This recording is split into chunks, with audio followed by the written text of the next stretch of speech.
Hi there, Geoff Coughlin, Editor Scale Modelling Now, and welcome to this inbox browse for the Revell 48 scale Bristol Beaufighter 1F Nightfighter version this time. This follows on from the standard fighter version that was produced before, just only a couple of years ago now. I built that as soon as it came out. I thought it was an excellent kit, really nice. It certainly makes up into a lovely model, and of course now we've got the Nightfighter version, which is very striking.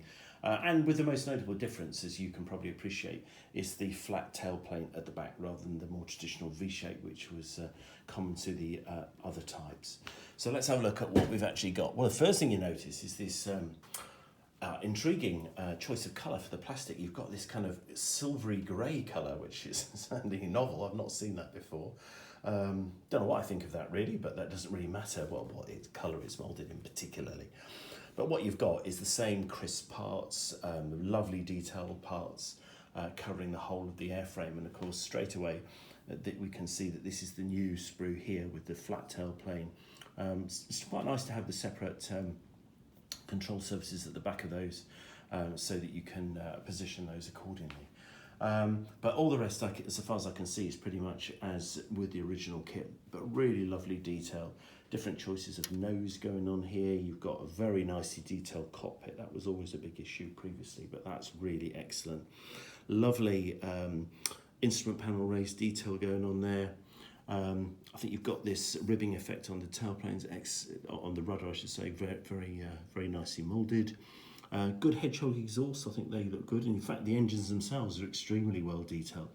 And it kind of makes sense for the Beaufighter because you've got quite a big opening there at the front near the collector rings where you can see past the spinner into the engine, so I think it's great that you've got that detail there. Nicely moulded prop blades. Clear parts are excellent. You've got very clear. Revell I think generally are exceptionally good at producing very clear parts on their more recent kits, which is excellent. Coming across here, you've got nice big bulge tyres, open or closed cowl flaps. You know, what's not to like really about all of that, to be honest. Really nice recessed surface detail, I really like that, so no change there. And then inside you've got some very nice ribbing too, which is also good. Lovely detail, little details here, which are shown out. In terms of the decals, nice quality those. You've got a decent instrument panel, which I think is probably absolutely fine at 48 scale, given the subject. I would use that, don't see any reason not to.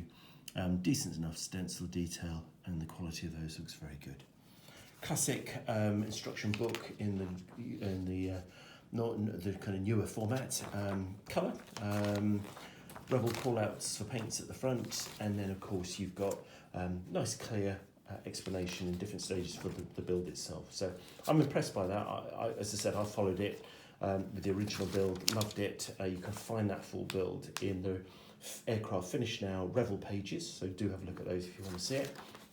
And I think you're going to have a ball with this kit. If you like the Beaufighter, and I absolutely love it, I just pray that one day Revell will produce a 32nd scale version, or maybe one of the other manufacturers. But given the quality of this kit by this company in 48, God, just upscale it. It was some absolute bucket load. And then you've got a couple of the different schemes at the back here. I think Little Birdie tells me that one of those schemes is actually Cat's-Eyes Cunningham's scheme, so happy days, you've even got a famous aircraft to boot as well. So really nice package this. Congratulations Revell, lovely to see it back, good to see the Nightfighter version. That's Revell's 48 scale Bristol Beaufighter 1F Nightfighter.